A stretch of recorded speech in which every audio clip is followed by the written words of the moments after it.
નમસ્કાર વિદ્યાર્થી મિત્રો, આજે આપણે ફિનોલ સંયોજનોની રાસાયણિક પ્રક્રિયાઓ વિશે અભ્યાસ કરીશું. તો અહીંયા આપણે જે પ્રક્રિયાનો અત્યારે અભ્યાસ કરવાના છીએ એ પ્રક્રિયા માત્ર ફિનોલ સંયોજનો જ આપશે, આલ્કોહોલ સંયોજનો છે એ પ્રક્રિયા આપશે નહીં. તો એમાંની આપણે પ્રથમ પ્રક્રિયા લઈએ, ઇલેક્ટ્રોન અનુરાગી એરોમેટિક વિસ્થાપન પ્રક્રિયા. તો અહીંયા મેં જનરલ આપણે અહીંયા ફિનોલ દર્શાવેલું છે, એનો આ ભાગ છે જે બેન્ઝીનવાળો ભાગ એ એરોમેટિક કેન્દ્ર કહેવાય. એની અંદર વિસ્થાપન પ્રક્રિયા થશે એટલે આપણે એરોમેટિક વિસ્થાપન પ્રક્રિયા લખેલું છે. આ ભાગની અંદર પ્રક્રિયા થવાની છે. તો અહીંયા બેન્ઝીન ઉપર રહેલો OH સમૂહ છે એ ઓર્થોપેરા નિર્દેશક સમૂહ છે.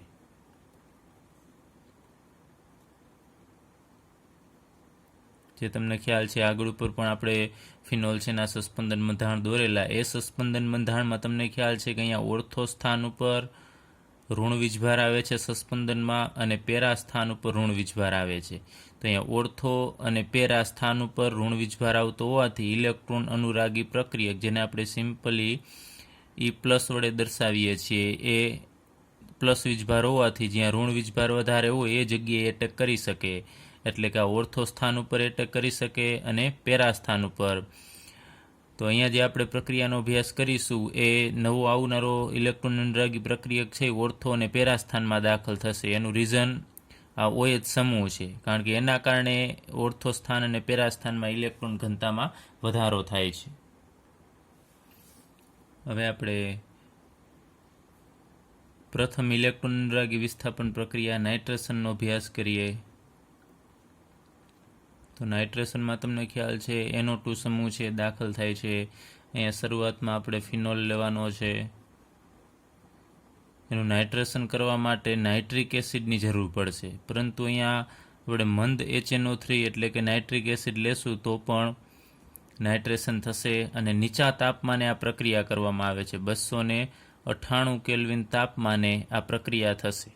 હવે તમને ખ્યાલ છે HNO3 છે, એમાંથી આપણે ટૂંકમાં આપણે આમ લખીએ છીએ OH માઇનસ એમાંથી બનશે, અને બીજું એક NO2 પ્લસ બનશે. તો આ NO2 પ્લસ વાળો ભાગ છે એ ઓર્થો સ્થાન ઉપર એટેક કરશે, અને ઓર્થો સ્થાન ઉપર રહેલો જે હાઇડ્રોજન છે એ આ OH સાથે જોડાઈ જવાનો છે અને H2O સ્વરૂપે દૂર થશે. એટલે NO2 સમૂહને આપણે ઓર્થો સ્થાન ઉપર દાખલ કરાવીએ.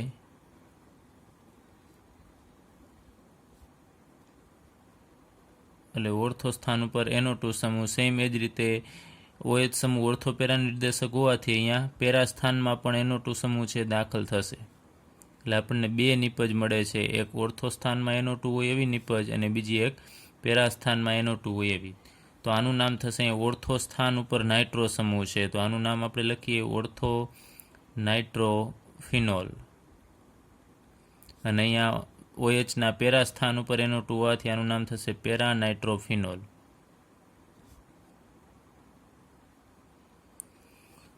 હવે જ્યારે તમે ફિનોલનું નાઇટ્રેશન કરો છો ત્યારે ઓર્થો અને પેરા એમ બે પ્રકારના નાઇટ્રોફિનોલ મળે છે આપણને. તો આ બંનેનું અલગીકરણ પણ કરી શકાય, કારણ કે આ મિશ્ર સ્વરૂપે આપણને મળતા હોય છે. તો આ બંનેને આપણે અલગ કરી શકાય છે, કારણ કે બંનેના ઉત્કલન બિંદુ છે એ અલગ અલગ હશે. તો ઓર્થો નાઇટ્રોફિનોલ છે એનું ઉત્કલન બિંદુ ઓછું હોય છે, આનું ઉત્કલન બિંદુ ઓછું, અને એની કમ્પેરિઝનમાં આનું ઉત્કલન બિંદુ થોડું વધુ હશે. તો શા માટે આનું ઉત્કલન બિંદુ ઓછું છે અને આનું ઉત્કલન બિંદુ વધુ છે એનો અભ્યાસ કરીએ. તો ઓર્થો નાઇટ્રોફિનોલ છે એ અહીંયા હું ફરીથી દર્શાવું છું. એમાં હાઇડ્રોજન બંધ છે એ બનશે N, અહીંયા દ્વિબંધ ઓક્સિજન, અને અહીંયા O માઇનસ. ચાલો આ NO2, અને અહીંયા નાઇટ્રોજન ઉપર પ્લસ વીજભાર હોય છે. આ NO2 સમૂહ છે એનું બંધારણ છે. તો અહીંયા OH સમૂહ છે એમાં ઓક્સિજન ઉપર આંશિક ઋણ વીજભાર હોય અને હાઇડ્રોજન ઉપર આંશિક ધન વીજભાર હશે. તો આ NO2 સમૂહનો ઓક્સિજન અને OH સમૂહનો હાઇડ્રોજન એ બંને એકબીજા સાથે બંધ બનાવે છે, અને આ બંધ છે એ હાઇડ્રોજન બંધ હોય છે. તો એક જ અણુની અંદર OH સમૂહ અને NO2 સમૂહ વચ્ચે હાઇડ્રોજન બંધ બને છે. તો આ પ્રકારના હાઇડ્રોજન બંધને આપણે આંતઃ આણ્વીય હાઇડ્રોજન બંધ કહેશું. એટલે એક જ અણુની અંદર આ બંધ બને છે. જુદા જુદા અણુ વચ્ચે અહીંયા હાઇડ્રોજન બંધ છે બનતો નથી. એક જ અણુની અંદર હાઇડ્રોજન બંધ બનતો હોવાના કારણે એને આપણે સરળતાથી બાષ્પમાં ફેરવી શકીએ છીએ, એટલે કે આ વધુ બાષ્પશીલ હશે. એટલે એની બાષ્પ ઝડપથી બનશે, કારણ કે જુદા જુદા અણુ છે એની વચ્ચે હાઇડ્રોજન બંધ નથી બનતો, એક જ અણુની અંદર હાઇડ્રોજન બંધ બને છે. તો આ અણુ મોટા ભાગે આમ હાઇડ્રોજન બંધના જુદા જુદા અણુમાં અભાવના કારણે સરળતાથી બાષ્પ સ્વરૂપમાં જતા રહેશે. તો આ જે ઓર્થો નાઇટ્રોફિનોલ છે એનું ઉત્કલન બિંદુ આપણે અહીંયા લખેલું છે એમ અહીંયા લખી નાખીએ ફરીથી. ઉત્કલન બિંદુ ઓછું થશે. જે વધુ બાષ્પશીલ હોય એનું ઉત્કલન બિંદુ ઓછું હોય છે. હવે આપણે પેરાનાઇટ્રોફિનોલની વાત કરીએ.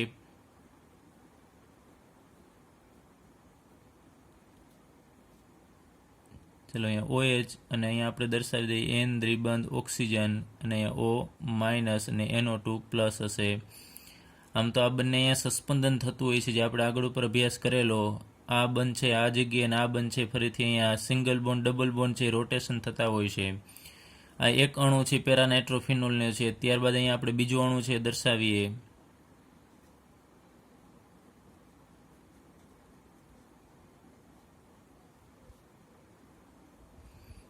એટલે માઇનસ પ્લસ. હવે આ ઋણ વીજભારિત ઓક્સિજન અને આ જે પેરાનાઇટ્રોફિનોલ છે એના OH સમૂહ ઉપરનો હાઇડ્રોજન છે ધન વીજભારિત હશે. તો આના NO2 સમૂહનો ઓક્સિજન અને બીજા અણુના OH સમૂહના હાઇડ્રોજન વચ્ચે અહીંયા બંધ બનશે. તો આ બંધ જુદા જુદા અણુ વચ્ચે બને છે. ખાસ ધ્યાન આપજો, અહીંયા ઓર્થોનાઇટ્રોફિનોલમાં એક જ અણુમાં હાઇડ્રોજન બંધ બનતો હતો, જ્યારે અહીંયા જુદા જુદા અણુ વચ્ચે બંધ બનશે. એ જ રીતે અહીંયા H છે એના પછીના બીજા કોઈ પેરાનાઇટ્રોફિનોલ સાથે બંધ બનાવશે અને આ ઓક્સિજન છે એ પણ એના પછીના અણુ સાથે હાઇડ્રોજન બંધ બનાવશે. તો અહીંયા જુદા જુદા અણુ વચ્ચે આ હાઇડ્રોજન બંધ બનતો હોવાના કારણે આપણે એને આંતરઆણવીય હાઇડ્રોજન બંધ કહેશું.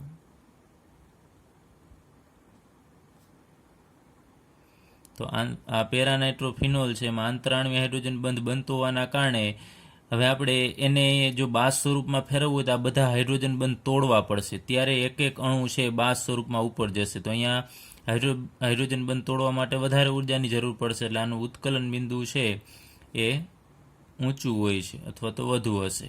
અને આ સંયોજન છે એમાં હાઇડ્રોજન બંધ જુદા જુદા અણુ વચ્ચે બનતા હોવાના કારણે એની બાષ્પ છે સરળતાથી બનતી હશે નહીં, એટલે આ ઓછું બાષ્પશીલ હોય છે.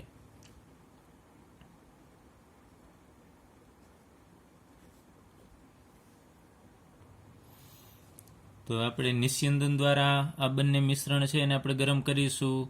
તો ઉત્કલન બિંદુ ઓછું આનું છે, તો સૌ પ્રથમ આપણને ઓર્થો નાઇટ્રોફિનોલ મળશે અને પાત્રની અંદર પાછળ છેવટે આ પેરાનાઇટ્રોફિનોલ રહેશે.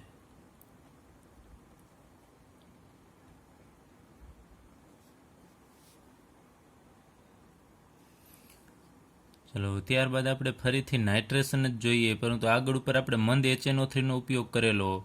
પરંતુ જો ફિનોલની પ્રક્રિયા સાંદ્ર HNO3 સાથે કરવામાં આવે, એટલે કે સાંદ્ર નાઇટ્રિક એસિડ સાથે પ્રક્રિયા કરશો તો HNO3 છે એ પ્રબળ હોવાના કારણે બંને ઓર્થો સ્થાન અને એક પેરા સ્થાન એ 3 જગ્યાએ NO2 સમૂહ છે દાખલ થશે. તો ફિનોલના બંને ઓર્થો સ્થાન ઉપર NO2 સમૂહ અને એક પેરા સ્થાન ઉપર NO2 સમૂહ છે દાખલ થશે. તો આનું આપણે નામ આપવું હોય તો અહીંયા OH સમૂહને ફરજિયાત નંબર 1 આપવું પડશે, જે કાર્બન ઉપર જોડાયેલો છે ને. પછી અહીંયા 2, 3, 4, 5 અને 6. તો અહીંયા 2, 4 અને 6 ઉપર નાઇટ્રો સમૂહ છે, તો આપણે લખીશું અહીંયા 2, 4, 6 ટ્રાય નાઇટ્રો અને છેવટે બેન્ઝીન ઉપર OH હોવાથી આપણે એને લખીશું ફિનોલ.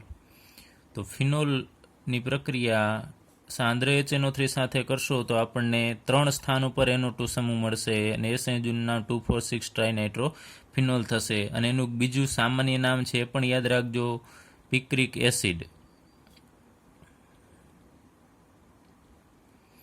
તો જો તમને એમ કહેવામાં આવે કે પિક્રિક એસિડની બનાવટ આપો તો તમારે ફિનોલની પ્રક્રિયા સાંદ્ર HNO3 સાથે કરવી પડશે.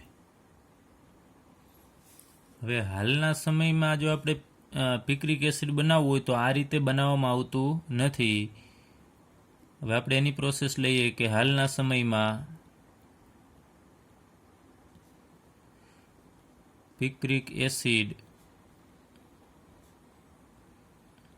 બનાવવા માટે આપણે શું કરવું પડશે એની પ્રોસેસ લઈએ. તો શરૂઆતમાં તો આપણે ફિનોલ જ લેવાનો છે.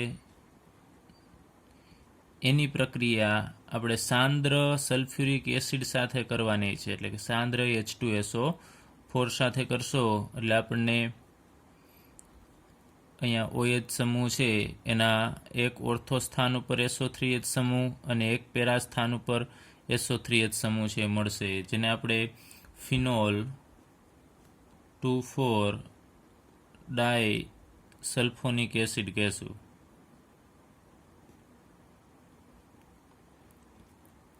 ત્યારબાદ આ 2,4,6 ફિનોલ 2,4 ડાય સલ્ફોનિક એસિડ છે એની પ્રક્રિયા આગળ ઉપર આપણે સાંદ્ર HNO3 સાથે કરીશું, એટલે કે સાંદ્ર નાઇટ્રિક એસિડ સાથે.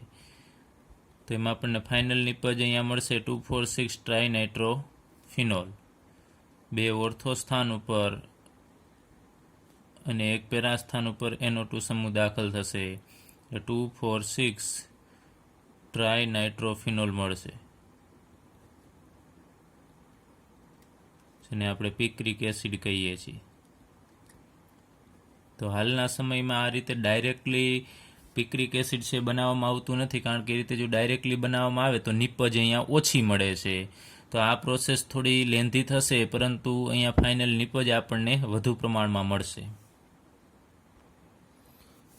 ત્યારબાદ બીજી ઇલેક્ટ્રોન અનુરાગી વિસ્થાપન પ્રક્રિયા હેલોજિનેશન વિશે અભ્યાસ કરીએ.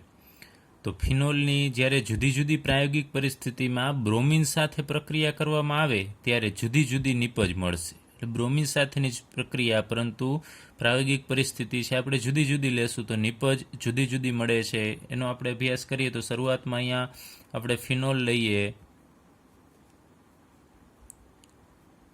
અને એની પ્રક્રિયા આપણે બ્રોમિન સાથે કરવાની છે, પરંતુ એના માટે એક દ્રાવકની જરૂર પડશે CHCl3, એટલે કે અહીંયા ક્લોરોફોર્મ લેવું પડશે, અથવા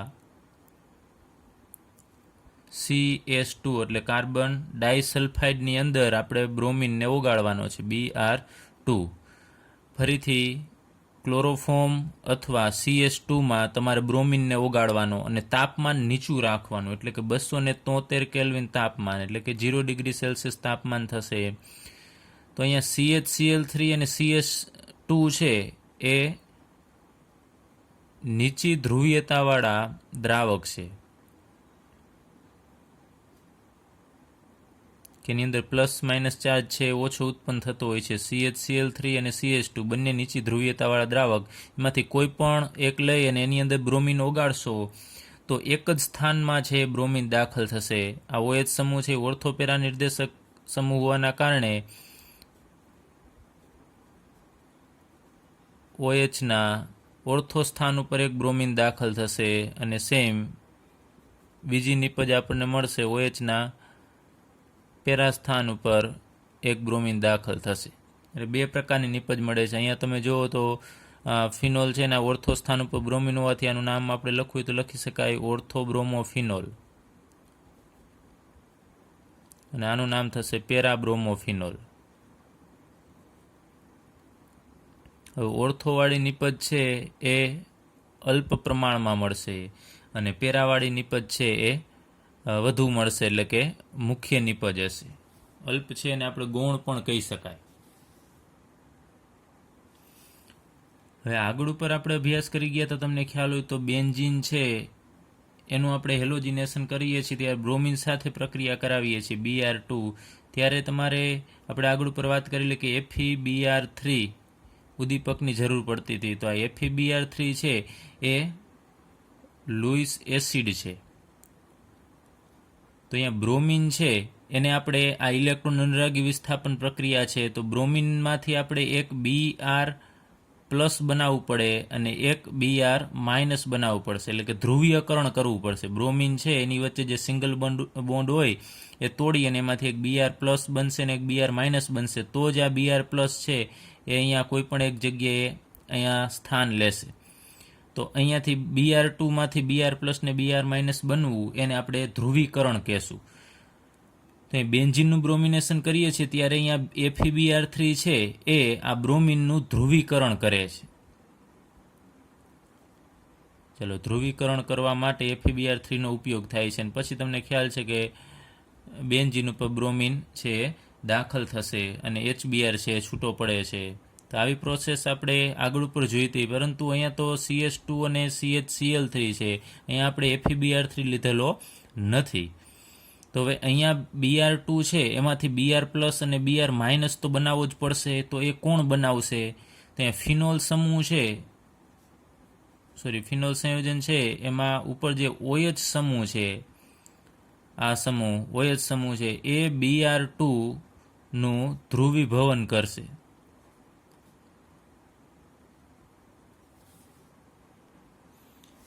એટલે અહીંયા ફિનોલ છે એનું આપણે હેલોજિનેશન કરીએ છીએ ત્યારે આ લુઈસ એસિડની કાંઈ જરૂર પડતી નથી, કારણ કે ફિનોલ ઉપર રહેલો OH સમૂહ છે એ સક્રિય છે, જે Br2નું ધ્રુવીભવન કરવામાં મદદ કરશે.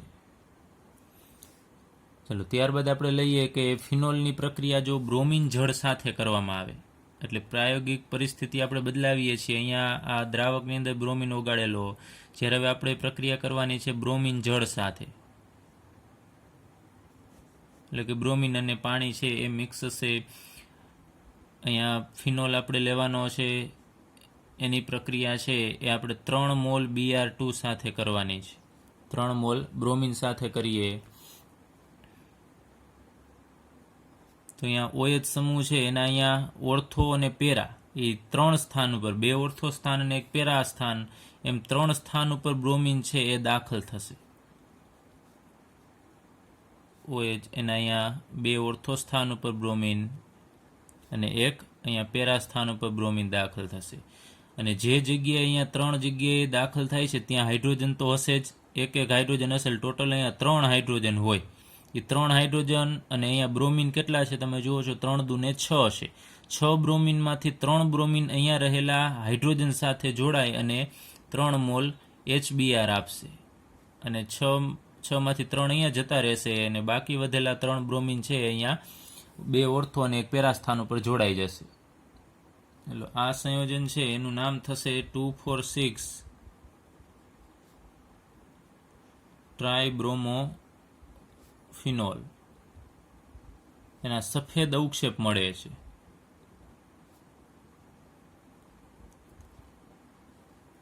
ફિનોલની અંદર બ્રોમિન નાખશો અને એના પ્રક્રિયા થઈ અને જે અવક્ષેપ મળે છે વ્હાઇટ રંગના સફેદ હશે, એટલે જેમ આપણે છાશની ઉપર જે માખણ તરતું હોય છે એના જેવા તમને અવક્ષેપ લાગે. તો હવે યાદ રાખજો, જો તમને એમ પૂછવામાં આવે કે પેરાબ્રોમોફિનોલની બનાવટ આપો, ફિનોલમાંથી પેરાબ્રોમોફિનોલની બનાવટ આપો, તો ફરજિયાત તમારે આ CHCl3 ક્લોરોફોર્મ અથવા CH2માં બ્રોમિનને ઓગાળવાનો છે નીચા તાપમાને, તો જ તમને આ નીપજ મળે. અને જો તમે ડાયરેક્ટલી બ્રોમિન જળ સાથે પ્રક્રિયા કરો તો તમને આ 2,4,6 ટ્રાયબ્રોમોફિનોલ જ મળે છે, આ નીપજ મળે નહીં. એટલે કઈ રીતે તમને પૂછેલું છે એ ખાસ જોજો અને પછી જવાબ લખજો, કારણ કે તમને 2,4,6 ટ્રાયબ્રોમોફિનોલની બનાવટ પૂછેલી હોય, તમે બધું બરોબર લખ્યું હોય અને અહીંયા Br2ની જગ્યાએ તમે આ બધું લખેલું હશે તો એ પ્રક્રિયા ખોટી ગણાય. હવે આપણે ઇલેક્ટ્રોન અનુરાગી વિસ્થાપન પ્રક્રિયા પછી બીજા પ્રકારની પ્રક્રિયા કોલ્બે પ્રક્રિયા વિશે અભ્યાસ કરીએ. તો અહીંયા આપણે ફિનોલ સંયોજન લેશું શરૂઆતમાં, અને એમાંથી ફાઇનલ નિપજ તરીકે અહીંયા ઓર્થો સ્થાન ઉપર COOH સમૂહ આપણે લઈ આવવાનો છે. OH સમૂહ છે એના ઓર્થો સ્થાન ઉપર COOH, એટલે કે આનું નામ થશે સેલિસિલિક એસિડ. તો ફિનોલમાંથી આપણે સેલિસિલિક એસિડ બનાવવો છે, એટલે આ સમૂહ છે એ આપણે દાખલ કરવાનો છે. તો ફિનોલમાંથી સેલિસિલિક એસિડની આ બનાવટને આપણે કોલ્બે પ્રક્રિયા કહેશું. તો આપણે ટેક્સ્ટબુકમાં છે શોર્ટમાં પ્રક્રિયા આપેલી છે, 2 તબક્કામાં અહીંયા શોર્ટમાં આપેલી છે તમને, પરંતુ હું થોડી તમને વિગતવાર પ્રક્રિયા સમજાવું છું.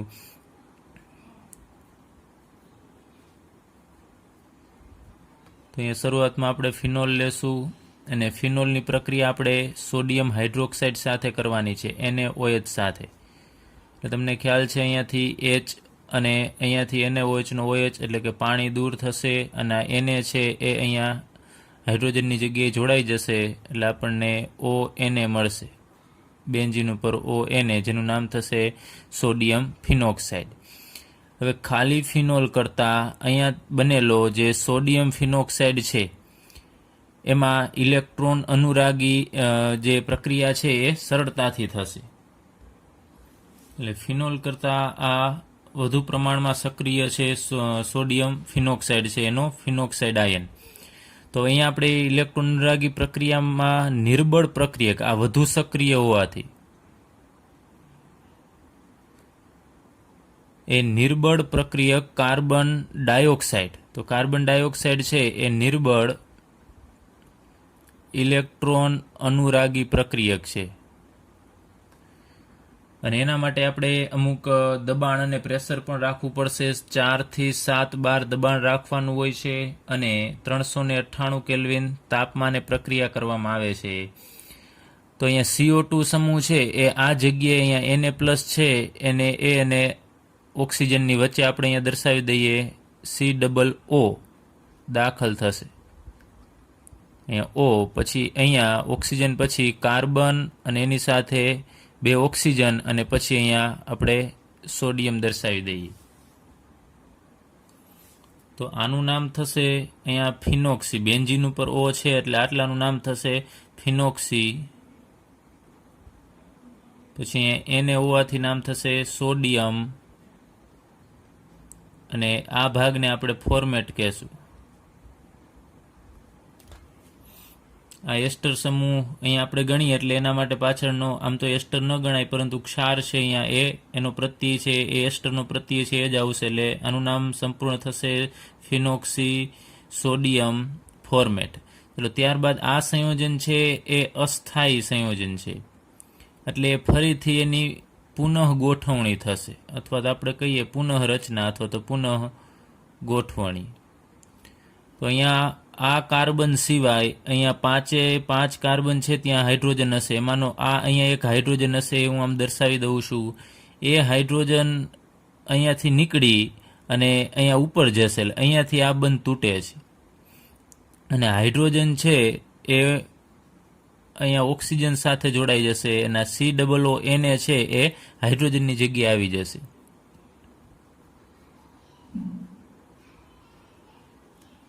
એટલે O સાથે અહીંયા ઓર્થો સ્થાન ઉપર રહેલો H છે જતો રહેશે એટલે અહીંયા OH સમૂહ મળશે અને COONa છે એ અહીંયા ઓર્થો સ્થાન ઉપર આવી જશે. તો આનું નામ થશે સોડિયમ, પછી અહીંયા 1, પછી 2 ઉપર OH છે તો સોડિયમ 2 હાઇડ્રોક્સી ફોર્મેટ નામ થશે, બેન્ઝોએટ નામ થશે. બેન્ઝીન ઉપર COO હોવાથી બેન્ઝોએટ, અથવા તો બીજું નામ થાય સોડિયમ સેલિસિલેટ પણ આને કહી શકાય. ચલો હવે ત્યારબાદ આપણે એની પ્રક્રિયા છે સાંદ્ર HCl સાથે કરવાની છે, હાઇડ્રોક્લોરિક એસિડ સાથે. તો HCl સાથે પ્રક્રિયા કરવામાં આવે છે ત્યારે અહીંયાથી તમે જુઓ છો કે અહીંયા Na+ હશે અને COO-, તો અહીંયાથી Na+ અને અહીંયાથી Cl- એ બંને જોડાય અને NaCl દૂર થશે અને અહીંયાનો H છે એ આ Na ની જગ્યાએ એટલે કે ઓક્સિજન સાથે જોડાઈ જશે એટલે COONa ની જગ્યાએ આપણને મળશે COOH. તો આ સંયોજનનું નામ થશે સેલિસિલિક એસિડ.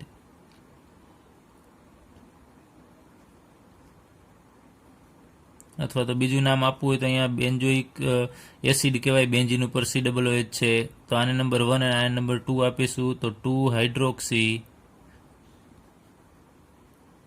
અને બેન્ઝીન ઉપર COOH એટલે બેન્ઝોઇક એસિડ. તમને પૂછે કે ફિનોલમાંથી સેલિસિલિક એસિડની બનાવટ આપો તો તમારે કોલ્બે પ્રક્રિયા છે એ સમજાવવાની રહેશે. તો આપણને ટેક્સ્ટ બુકમાં અહીંયા આ છેલ્લો તબક્કો છે ત્યાં 2 સ્ટેપ કમ્બાઈન આપેલા છે, એમાં એક CO2 અને પછી ડાયરેક્ટલી અહીંયા આપણને H+ આપેલો છે એટલે કે એસિડની હાજરીમાં પ્રક્રિયા કરવાની હોય છે એટલે બંને તબક્કા સાથે આપેલા છે, પરંતુ આપણે જાણકારી માટે આ વિસ્તૃત રીતે સમજાવી. ચાલો હવે આપણે રિમર્ટીમાન પ્રક્રિયા વિશે અભ્યાસ કરીએ. તો રિમર્ટીમાન પ્રક્રિયામાં આપણે ફિનોલમાંથી સેલિસાલ્ડિહાઇડ બનાવીશું. અને સેલિસાલ્ડિહાઇડ કેને કહેવાય? તો ફિનોલના ઓર્થો સ્થાન ઉપર CHO સમૂહ હોય એને આપણે સેલિસાલ્ડિહાઇડ કહેશું. તો આગળ ઉપર આપણે કોલ્બે પ્રક્રિયામાં અહીંયા COOH સમૂહ દાખલ કરેલું અને એને આપણે સેલિસિલિક એસિડ કહેલું. જ્યારે અહીંયા આપણે એની જગ્યાએ CHO સમૂહ લઈ આવવાનો છે, એટલે કે ટૂંકમાં ફિનોલમાંથી આપણે સેલિસાલ્ડિહાઇડ બનાવવાનો છે. તો એની પ્રોસેસ લઈએ. શરૂઆતમાં આપણે ફિનોલ લેશું. એની પ્રક્રિયા આપણે ક્લોરોફોર્મ સાથે કરવાની છે. CHCl3 અને પ્લસ જલીય સોડિયમ હાઇડ્રોક્સાઇડ NaOH સાથે પ્રક્રિયા કરવાની છે. તો OH સમૂહ છે એ આ NaOH સાથે પ્રક્રિયા કરેલ. તમને ખ્યાલ છે અહીંયાથી H+ છે એ આ NaOH ના OH- સાથે જોડાય અને H2O તરીકે મુક્ત થશે. અને અહીંયા Na+ છે એ ક્યાં જોડાઈ જશે? તો એ Hની જગ્યાએ જોડાઈ જશે. એટલે ટૂંકમાં OH સમૂહ છે NaOH સાથે પ્રક્રિયા કરી અને આપણને એ સોડિયમ ફિનોક્સાઇડ આપશે O- Na+. હવે અહીંયા OH સમૂહ છે એના ઓર્થો સ્થાન ઉપર એક તમને ખ્યાલ છે હાઇડ્રોજન તો હશે જ. આ બધા 5 કાર્બન ઉપર હાઇડ્રોજન હોય. તો અહીંયાથી આ એક હાઇડ્રોજન, આમાંથી એક આ Cl સાથે, ક્લોરોફોર્મમાં 3 Cl છે, એમાંથી એક Cl અહીંયાથી અને એક H અહીંયાથી, એમ HCl તરીકે છૂટો પડશે. તો અહીંયા વધશે CHCl2. તો Cl જવાથી કાર્બનની એક સંયોજકતા અહીંયા ઘટશે અને અહીંયાથી H જવાથી કાર્બનની સંયોજકતા, આ કાર્બનની સંયોજકતા ઘટે છે. તો એ બંને વચ્ચે અહીંયા બંધ બનશે અને આપણને આવી એક મધ્યસ્થી નિપજ મળશે, એક સંયોજન આપણને મળે છે. એને આપણે વિસ્થાપિત, અત્યારે ટૂંકમાં કહીએ વિસ્થાપિત બેન્ઝાલ ક્લોરાઇડ કહેશું અને એ મધ્યવર્તી નિપજ છે. હવે બેન્ઝાલ ક્યારે કહેવાય? કે જ્યારે બેન્ઝીન ઉપર CH હોય એને બેન્ઝાલ કહેવાય. આપણે નોટ ડાઉન એક કરીએ કે બેન્ઝીન ઉપર જો CH2 સમૂહ હોય એટલે કાર્બન સાથે 2 હાઇડ્રોજન હોય ને કાર્બનની એક સંયોજકતા ખાલી હોય તો એને આપણે બેન્ઝાઇલ કહેશું. ત્યારબાદ બેન્ઝીન ઉપર રહેલો કાર્બન એની સાથે એક હાઇડ્રોજન હોય અને 2 સંયોજકતામાં બીજું કોઈ અન્ય જોડાયેલું હોય સમૂહ તો એને આપણે બેન્ઝાલ કહેશું. અને જો બેન્ઝીન ઉપર માત્ર કાર્બન હોય, એક પણ હાઇડ્રોજન ન હોય અને બીજી સંયોજકતામાં અન્ય કોઈ જોડાયેલું હોય તો એને આપણે બેન્ઝોલ કહેશું. એટલે બેન્ઝાઇલ, બેન્ઝાલ અને બેન્ઝોલ. તો અહીંયા તમે જુઓ છો બેન્ઝીન ઉપર માત્ર CH જ છે એટલે એને આપણે બેન્ઝાલ કહેશું. એટલે આને આપણે ટૂંકમાં વિસ્થાપિત બેન્ઝાલ ક્લોરાઇડ કહેશું. હવે એની પ્રક્રિયા આપણે આગળ ઉપર ફરીથી સોડિયમ હાઇડ્રોક્સાઇડ સાથે કરવાની છે. અહીંયા 2 મોલ NaOH સાથે. તો 2 મોલ સોડિયમ હાઇડ્રોક્સાઇડ સાથે પ્રક્રિયા કરશો એટલે અહીંયા આપણી પાસે 2 Na+ છે અને અહીંયાથી 2 Cl છે. તો 2 Na અહીંયાથી અને 2 Cl, એમ 2 મોલ NaCl છે એ અહીંયાથી છૂટા પડશે, દૂર થશે. ત્યારબાદ અહીંયા શું વધશે? 2 Na છે તો સામે 2 OH પણ હશે એટલે OH, આ 2 OH માઇનસ હશે. એમાંથી આ એક OH બીજા OH-ના ઓક્સિજન સાથે જોડાશે એટલે OH અને H જોડાય અને પાણી અહીંયા મુક્ત થશે, છૂટું પડશે. તો અહીંયા વધશે માત્ર એક ઓક્સિજન. 2 NaOH-માંથી માત્ર એક ઓક્સિજન જ વધશે. એ ઓક્સિજન છે એ અહીંયા ક્લોરિનની જગ્યાએ જોડાઈ જશે. અહીંયા તમને હું શોર્ટમાં આપું છું, દર્શાવું છું, બાકી એની મિકેનિઝમ છે એ થોડી જટિલ છે અને લેન્ધી છે. એટલે અહીંયા CH સાથે હવે આ વધેલો ઓક્સિજન છે એ તમારે જોડી દેવાનો છે, CHO. હજી આપણને આ સેલિસાલ્ડિહાઇડ મળેલું નથી કારણ કે અહીંયા OH સમૂહ હોય તો જ આપણે સેલિસાલ્ડિહાઇડ કહેશું, જ્યારે અહીંયા ONA છે તો આપણે NA ને અહીંયાથી દૂર કરવો છે. તો એની પ્રક્રિયા આપણે કરવી પડશે હાઇડ્રોક્લોરિક એસિડ સાથે, એટલે કે અહીંયા H+ લેવાનો થશે. એસિડની હાજરીમાં પ્રક્રિયા કરશો. જો HCl હોય તો અહીંયા Na અને Cl HClનો એ દૂર થશે. અત્યારે માત્ર આપણે H+ જ લઈએ છીએ એટલે અહીંયાથી સોડિયમ છે એ નીકળી જશે અને બેન્ઝીન ઉપર OH સમૂહ આવી જશે અને એના ઓર્થો સ્થાન ઉપર અહીંયા CHO છે. તો આનું નામ થશે સેલિસાલ્ડિહાઇડ.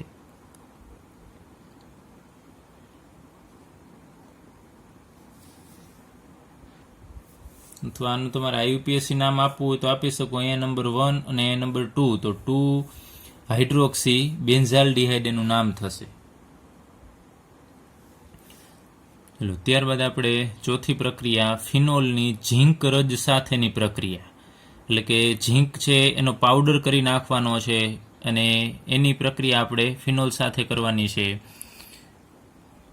તો શરૂઆતમાં આપણે ફિનોલ લેવાનો છે અને એની પ્રક્રિયા આપણે ઝીંક રજ, એટલે અહીંયા હું સોલિડ દર્શાવી દઉં છું, પરંતુ આ પાવડર સ્વરૂપે રજ સ્વરૂપે હશે અને આપણે એને ગરમ કરવું પડશે. એટલે ફિનોલને ઝીંક રજ સાથે ગરમ કરવાનું છે. હવે ગરમ કરશો એટલે શું થશે, અહીંયાથી આ ઓક્સિજન છે એ દૂર થશે અને એ આ ઝીંક સાથે જોડાઈ જશે. એટલે એમાંથી આપણને ZnO ઝીંક ઓક્સાઇડ મળશે.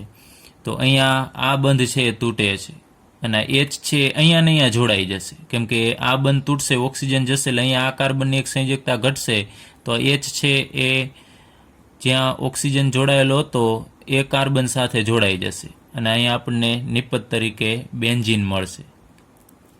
તો આ એક આપણે કહી શકાય ફિનોલમાંથી બેન્ઝીન બનાવવા માટેની આ પદ્ધતિ પણ છે. તો ફરીથી ફિનોલની પ્રક્રિયા ઝીંક રજ સાથે કરવાની છે અને આપણે એને ગરમ કરીશું એટલે અહીંયા OH સમૂહ છે એ નીકળી જાય છે, અહીંયા ઝીંક ઓક્સાઇડ. અને ધ્યાન આપજો, ઘણા બધાને અહીંયા પ્રશ્ન થાય છે H છે જાય છે ક્યાં, તો H છે એ અહીંયા કાર્બન હશે એની સાથે અહીંયા જોડાઈ જશે, જે આપણે દર્શાવતા નથી. હવે આ પ્રક્રિયા આપણે આગળ ઉપર વાત કરેલી કે કાર્બન અને ઓક્સિજન, તમે જુઓ છો આ ફિનોલની અંદર બંધ કયો તૂટે છે, તો અહીંયા CO બંધ તૂટે છે. તો આગળ ઉપર આપણે વાત કરેલી, તમને ખ્યાલ હોય તો, કે કાર્બન અને ઓક્સિજન વચ્ચેનો બંધ તૂટે એવી એક જ પ્રક્રિયા છે ફિનોલની, કે ફિનોલની ઝીંક રજ સાથેની પ્રક્રિયા છે. એટલે કે ફિનોલમાંથી બેન્ઝીનની બનાવટની આ પ્રોસેસ છે એમાં CO બંધ તૂટે છે. બાકી આગળ ઉપર આપણે જે બધી પ્રોસેસ ભણી ગયા ફિનોલની, એમાં ક્યાંય પણ આ બંધ છે તૂટતો નથી, કારણ કે આંશિક દ્વિબંધ હોય છે એટલે મુશ્કેલીથી તૂટશે. ત્યારબાદ આપણે ફિનોલનું ઓક્સિડેશન લઈએ, એટલે ફિનોલનું ઓક્સિડેશન કરવાનું છે અને એ ક્રોમિક એસિડની મદદથી કરવાનું છે. તો ક્રોમિક એસિડ છે એનું અણુસૂત્ર થશે H2CrO4. તો આ કઈ રીતે બને છે ક્રોમિક એસિડ, એની અહીં આપણે થોડી શોર્ટમાં પ્રક્રિયા લઈએ. Na2Cr2O7 એટલે સોડિયમ ડાયક્રોમેટ, અને એની પ્રોસેસ આપણે H2SO4 સાથે કરવાની છે. એટલે સોડિયમ ડાયક્રોમેટ અને સલ્ફ્યુરિક એસિડને ભેગા કરશો એટલે એમાંથી આપણને મળશે H2Cr2O7. એટલે આનું નામ થશે ડાયક્રોમિક એસિડ. આપણે શોર્ટમાં સમજીએ છીએ અને જોવું કે અહીંયા છૂટું શું પડશે, તો અહીંયાથી સોડિયમ છે અને અહીંયાથી સલ્ફેટ છે એટલે Na2SO4 છે અહીંયાથી મુક્ત થશે. હવે ડાયક્રોમિક એસિડ છે એની પ્રક્રિયા H2O સાથે કરવામાં આવે છે અને એ પ્રક્રિયા આ તબક્કો પ્રતિવર્તી હોય છે, એટલે H2O આની અંદર ઉમેરાઈ જશે. એટલે બધું મિક્સ કરશો તો એમાંથી આપણને 2 મોલ, 2 અણુ આપણને H2CrO4 ના મળશે. તો આને આપણે કહીએ છીએ ક્રોમિક એસિડ. હવે આપણે શરૂઆતમાં અહીંયા ફિનોલ લઈએ અને એનું ઓક્સિડેશન કરવાનું છે. અને અહીંયા આપણને પ્રક્રિયક આપેલા છે Na2Cr2O7 અને સલ્ફ્યુરિક એસિડ H2SO4. એટલે એ બંને મિક્સ થઈને આપણને ફાઇનલી ક્રોમિક એસિડ આપે છે.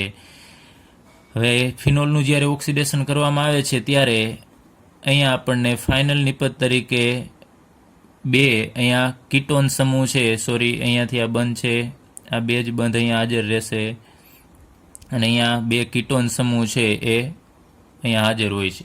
એટલે કે આનું નામ થશે બેન્ઝો ક્વિનોન. હવે ફિનોલ સંયોજનો છે હવાની હાજરીમાં પણ ઓક્સિડેશન પામે છે અને આ રીતે આને ડાયકીટોન પણ આપણે કહેશું. એની અંદર 2 C દ્વિબંધ ઓક્સિજન 2 સમૂહ આવેલા છે કીટોનના, એટલે આને ડાયકીટોન કહેશું. તો હવાની હાજરીમાં ફિનોલ સંયોજન છે ઓક્સિડેશન પામી અને ઘેરા રંગનું મિશ્રણ ધરાવતા આવા બેન્ઝોક્વિનોન સંયોજન છે એ બનાવે છે.